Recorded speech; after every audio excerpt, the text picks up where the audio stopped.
last time munya koko akachiabra yetom koko ni edaben.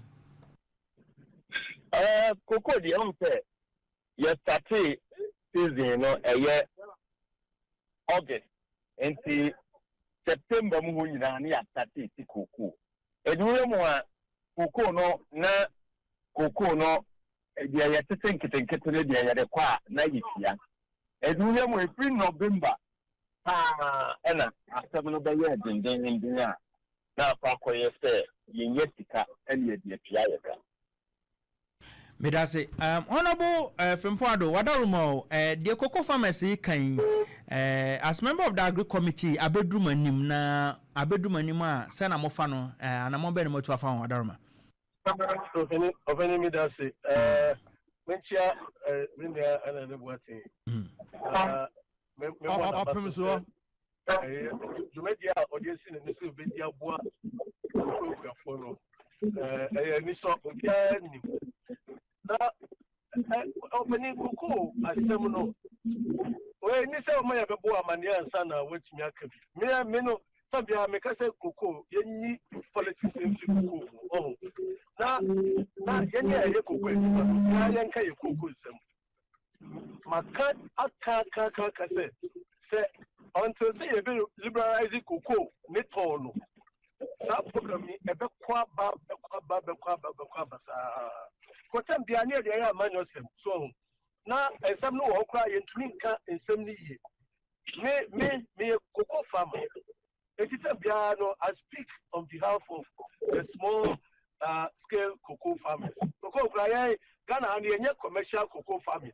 oh ye cocoa ni na ye obeko bi cocoa fo bi ebomu kakaka pa o ba wura mo na bo say flowers esisi musa obi dia 1 acre obi dia 2 acres obi dia 4 mienu pe but ni na keke bomu a na ma Ghana you see here number 2 e wo the whole cocoa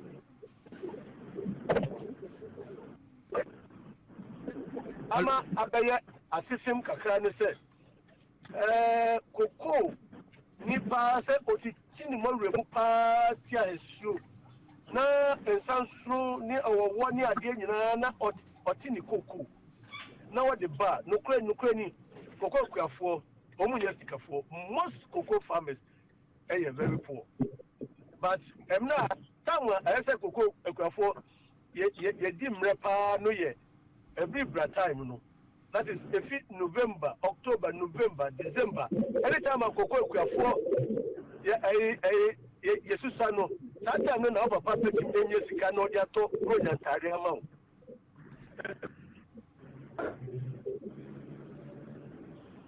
Hello honorable. Hello honorable. Hello honorable.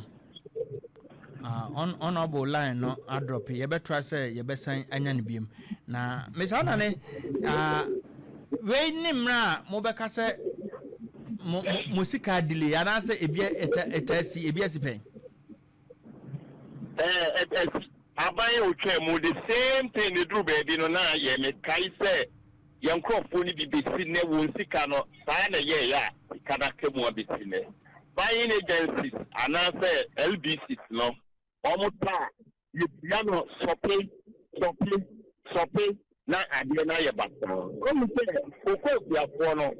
enema esese aban ne ye ema eboa ye wudi memu no onye na onfa ye hokra na me mababe hu na de ni nyina ne say aban bi a waba ku bi a yuti afo ho ono koko na woto no wa stability adwuma no dia ma buying agency and a buying agency no to be ama LBC and omu ye sa adwuma no ye kuafo no ye adwuma din ye bi nyina no oh sepa empaso bi edi empaso ni so na e ma oman no ye tse ukwa adwuma na ye no omu ye ye oman na atankapa no ye adwuma adwuma empaso omu krati adwuma e no me pisare di ye tse we ye adwuma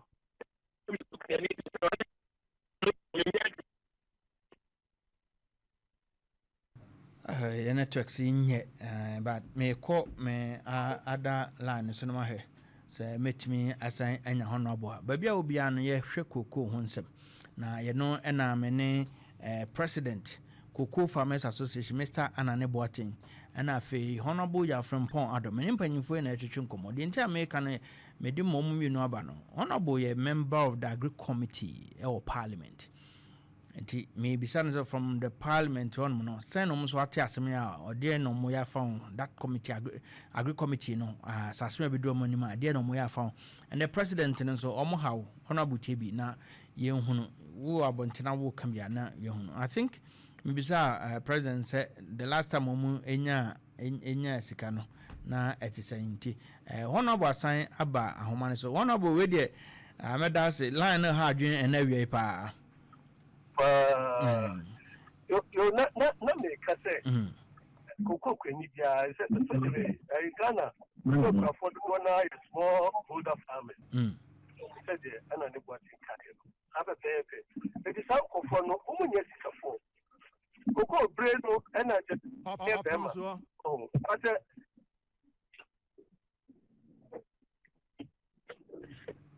honorable Adam meet you. Baby honorable no line in yet. Honorable Coco Mwana. Miss Anna ne the was so right. Okay. Yen me honorable ninka kasa no kasa it looks like say Coco nsensem no I politicize sa na hu no a problem no dey na dey basa no political yenti amana political ni say o say won a empo ode won ba say won mumla me represent Coco akuafo no e wo aban ni nsisi mu no yankopa yenye kuafo na kaka nfaye nko yakopa political farmer for you know when you pesi ame ne wo kata ni awo farmer wo represent Coco akuafo wo Coco board no so no wo ye enkutoni ono na represent Coco akuafo edi na chezo wo bi pa wo kwa kokan di ze Coco akuafo ye wa tri ye ni edi na wo kokan Openi ba ku bi nso e oka ho lokra de yeni oni afu etu uri ara sa no ma no ma we ni ma e beka ene obi yesere etu ni ka say political na political enye le nwanwa wo mu na ma sa no ma ni nyina ba ebize adwumadie bi a e ko bia ne yekoda ne political obi ne be we ni award ni aye ne political obi ne be ye den ya ni aye ne political me de bia me ka say enoma e cost politics ene this no man ba na at public office aye aban adwuma yefo obo so so na eka ho ema because politics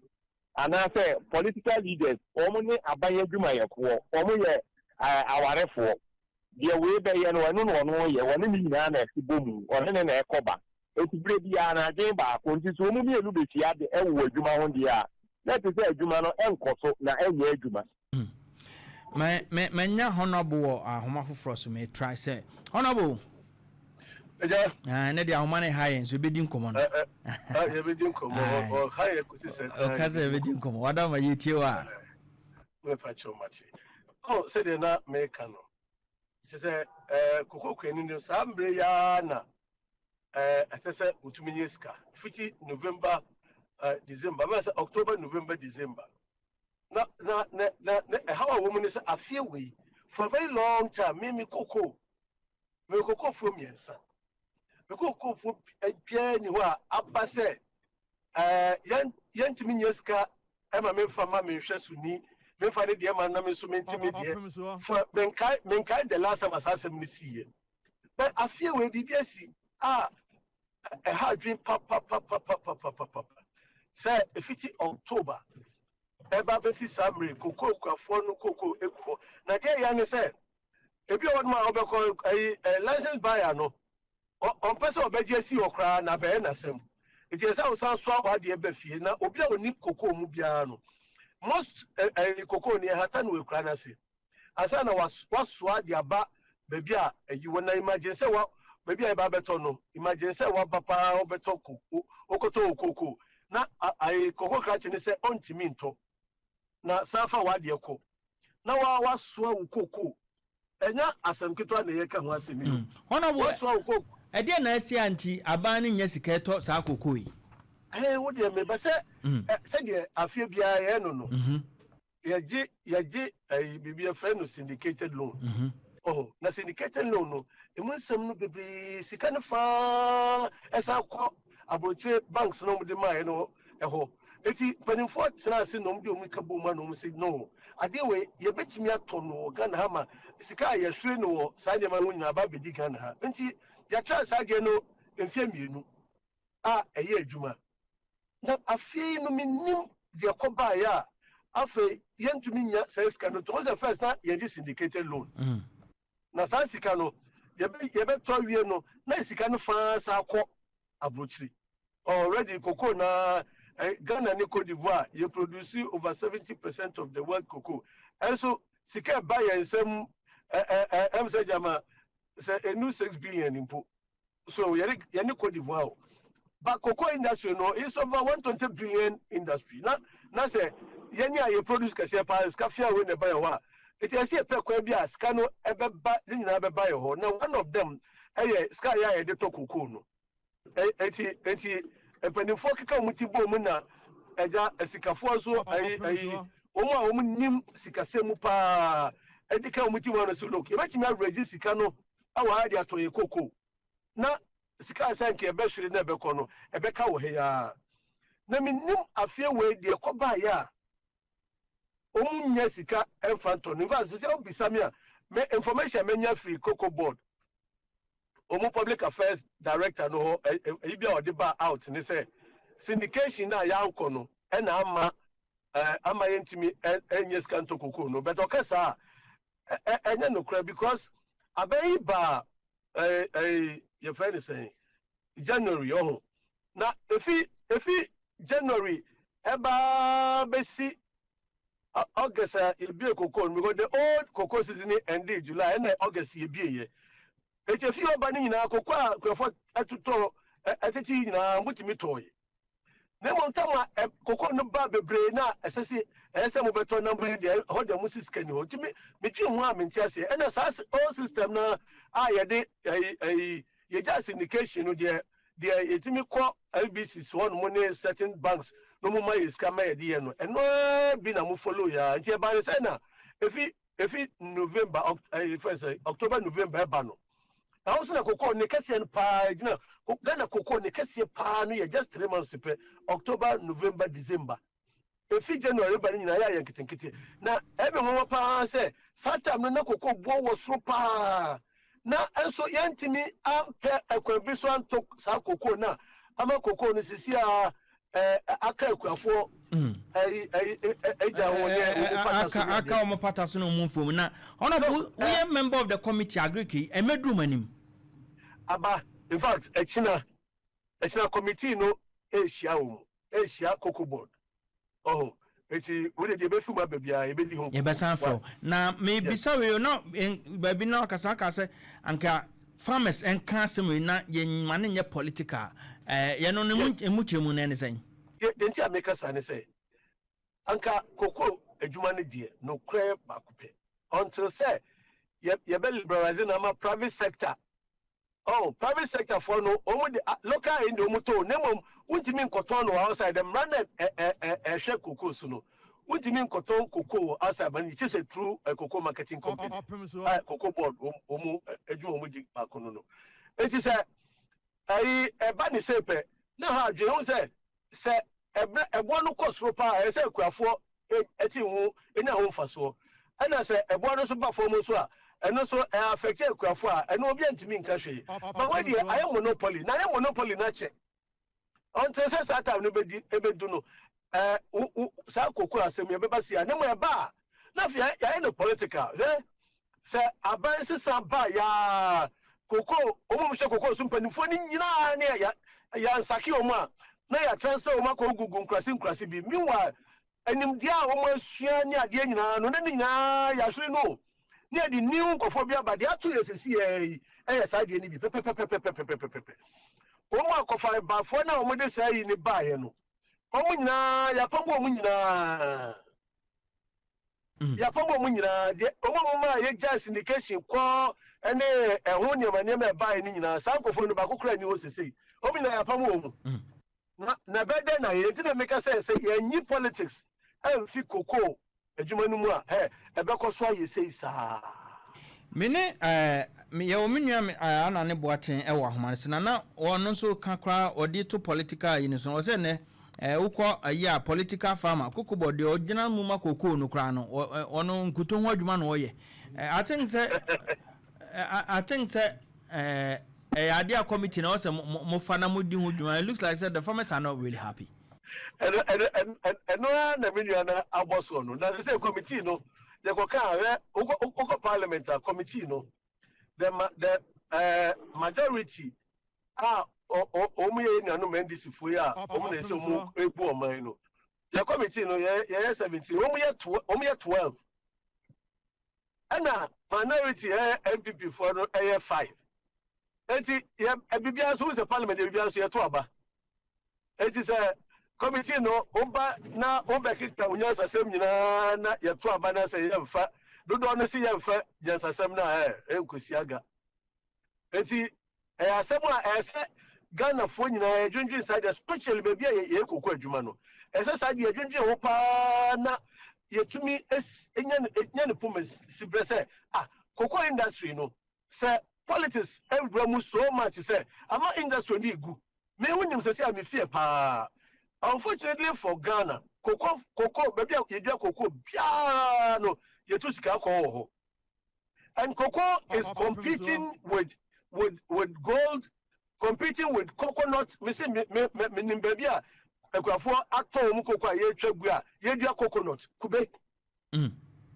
because if fie nine kokọ ekube de statistics so a sky de be ma kwani no kokọ manim sabi eto mu twegu na akoba se o miena ni no so still be do kokọ fo kura fe de yensa nto afa kura yensa nto ama chese chese areho aba cocoa growing areas no I don't know how aside e betimi manage no honorable yentimi nkase mo minority nti sabe mo kan enye yi said o kan ye betimi to politics atwene na ebi atse wadaru mo mede suma se mo transe a said o kina mo betranse no say enye semi one PP and I semi minority, but this is a problem confronting the nation. Agric sector, cocoa and can ye pride who says the spine of the economy now is competing with even coconut. Yes, I think that's no crame anytime I make cocoa asembiano, mekasa first and foremost as a cocoa farmer. So as a crime of a machine journey, as a number machine journey no. Na me cocoa farmer. Me papa CMB scholarship and ma meet me course school was St. John's school was secondary. CMB scholarship and me dey come to me school. And the cocoa ni dey me no say so dear to my heart the cocoa industry. So it is a company say ya not bibi timakuma. At the same time, me see the major threat part to the cocoa industry galamsey cocoa farmers no say mo to mo cocoa me can be say wo ye baby a ye cocoa wo no ska ko wo ho pa no wo ko sesi a say areho because wo je de wo kan no na farmer no tie because de ko ikura de be ma sabe omo a omo anton omo cocoa amfanya galamsey no omo ye galamsey no kura be sere omo I didn't say okay, and a cost of papa. The same go for the American HSC Galamsey for some momento assassin. Now, at the end of the day, no, you bet see and you say, young Shany be, you bet see and you know, Nasa say, cry, did you go to be hobium.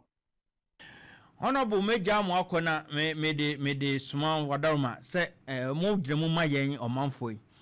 Say man ye koko hu ensem no am from my ye ni bebrem so ye mfa woni majority na minority ye ni bebrem no krepa na uka no but asudi kase no ada abai o so because they say yempo that is the political system e go fa no more dada no se se ya pom mu nyina afi it go for na onti asudi bi wo ba now they compare say the last 4 years no cocoa yeto cocoa go busumi miensa na yentua ka na ne ba ne sen na se etisa na fe ya hye ede lesson yesu afi mu ntia yan hye ni ya ama sadi ya san sibim se business bi su ni ho sara na fe na asie dia na ba bia blame no wo no ne ye ato ne yetimi aso sadi ya na yesa pa na yen tobe dia ya ebeko afi beba na the same problem ne face honorable we meda wase That's papa. Minya ojina so amene ne to ankomo no so nyame hwa pa. Yo. Me call minya anane boate ono ene president ema cocoa farmers. Mr. Boate me sure say enkomo na wutie ya. Hello Mr. Boate. Hello. Hello, me online. Yo. Na me sure say wutie enkomo no. Asema na woka no me kan em ono so de to so ayi political farmers aye do magu cocoa board ni ade I think so ono so oye farmer nti de woka wo de to so bi umuye na me yase uja no man no ko na me edi nti ananko wo ha ka na me pe no na line ne haye kafra na line select committee member na obi estimate ni hello mi chopa select committee na select committee le dey di media we the parliament eti okase minority bi mayan ya na mi ti wo mi na select committee ma ko ni dem prebe na I will listen to this table be for discussion. Let's go with discussion. Asam no se minutes ni no mani agenda ka de se ba and public year. For me as anani what me as I'm sitting here. Me who emphasis was selected. To be very honest with you, and I must be very frank to you. Edi adwuma no mu ya omu ya asam no se ya odu so ho ne ka de se and parliament my to see. And it said about measure Mudiba let go in favor of the Nipa or what the other can answer. Maybe I infant is a day to think and when maybe Koyi, you have a cookie, walk up here. I would be an innocent select to the team, and then you know what the idea after say. You let me a young one to say, yes, I'm going to talk to you. Now, I say, I didn't of Samet. I can't see you. You know, me again. Minority, you have. Minority, yeah, and Tina more, some woman, a moment, China, more shame, more yet, it is a movie, you know, about what they say, honor. You ya the money woman na mo pan some dia akọ so me kai every other one dey ya dia some coin say you to take that for ya wo how be that the woman to no be ama talk about that to no be ama ni ku bebre e ku say you know na the tempo ya no the select committee after that and so young to take their brain the new that they go you know my na mo make us we dey no be my yam mo na see ya the buy any again but the ya na the yen so mo sare ya it looks like as the cool town in the be argument and such person they do think he and about my normal president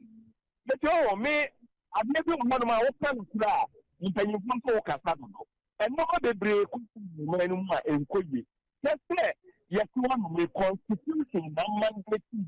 to kwa for say you know you food ya mo bia na ni aban na wo contract no aban and I just want to see you know or no to koko no bia mo and what kwa turn some fast over the amfa e ka ba dia no wo to no you situation you know for the say you to koko no now 2 years so what me ko ya could do $1,000 per ton. Now equivalent of 12.5 and 12,500 Ghana cedi per bag. That money 2,000.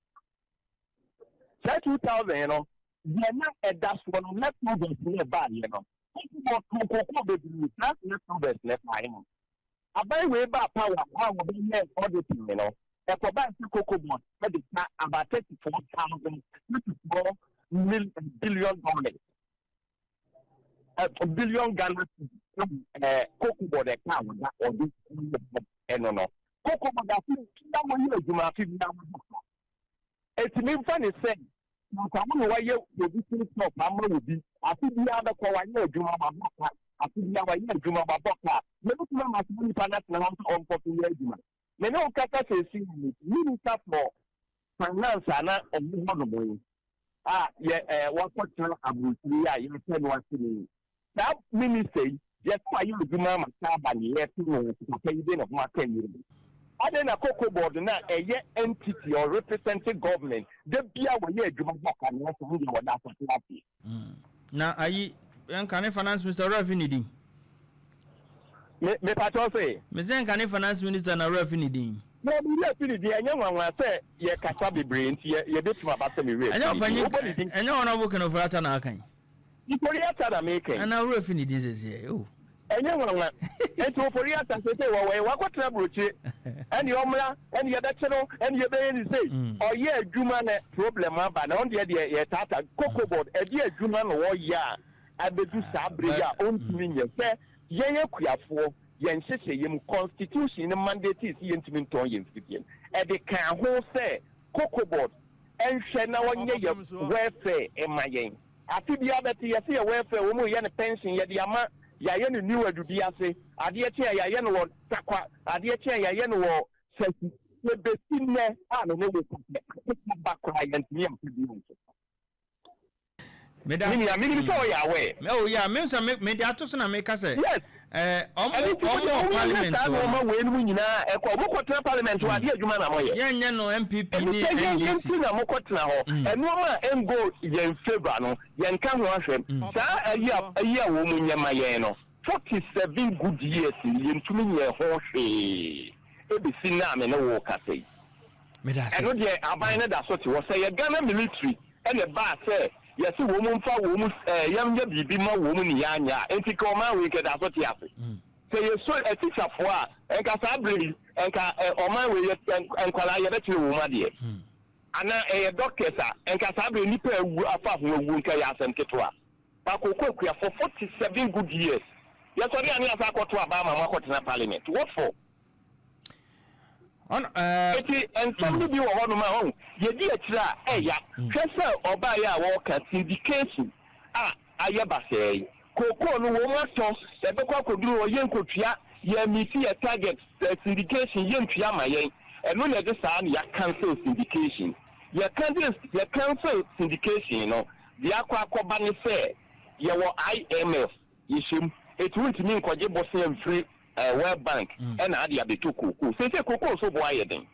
In the year for Yakatra by say Eddie, ye better woman who say, yet 10 years here, but Coco so I buy for one peso, the artist dia one year again say, or Ticoco board the Juma your phone na Aketiaso. The percentage of better so dia my Yakuya for no, some percentage you know on Teso. Now I buy new coins so bit Makaso or Ticoco so. They are very disgraced to him. Martin, and come over young fancy. Honorable say, or China, maybe son as him was or China. You best have free, meaning said this communication, no matter Regina. I don't know, we have what to me, breast, Kenny and Tuminka, so, if you have 4 bread, one share from October to date. What you cocoa win your scar, what you cocoa win your scar, like okay, say, and Yatiko job also. Yatiko job also in today, Yania by the man scabana, no minus scabby, no me anything. Nobody's can be my Yakuya for. Now there's a man who is Kabe, who at this time, no, a Quacoba say, Yatiko Swa, you tell free talk Coco, Bessis Amri. Coco body near any attempt to solve the seat capital. Yes, crowd, who was as a crowd, who did you have Kuba and also the 2 grams of crank and faso? Oh, yes, I will go no quiet then. Your Coco do Coco is Canam at the other hand crop. Oko kan yesi enka adeɛ ya wabuahi edu ko okachire yese koko yentime nyi ye yere ne ye man mo nchenwe look at this so can say mu ede chire koko akuafo mesana na medase awie masa yebu fupa o mamusa wan hwa na politicians no more exploiting and too much pass ye hu ni say we will fight it together omuni abanye dwumayefo omenye nkoso nyina ya abanye dwumayefo na ema o man bureaucracy no doso ye be class koko nya brofo ne ye dodo enye brofo so person o be ka brofo akotla breaking ne ko ka brofo wo ho eyefo ne ye do ye ba brofo akese eyi what they saying fifty boy from Metrana ya 50 years ya kan sembasa basa sana we no so ba ye we randia bi ba ye den watuma ye omo ke kan brofo gum so na masa what they say ko ho no ko mo office ho no ko we brofo akesi aye kan wo mezana ne poku no ho no ko semwa na ye ne chobo una chobo for ma mintidie o ba ye no me twi na me kan mintimi nkan na mezana yo hwe ne de o ze busi afa medase ye be ko bi so de menu wo sori ana ke kan se mu ni ania o ka se any second ye de do menya abotre ye be san to ankomo isu pa wate medase msa na ne yo me so dase yo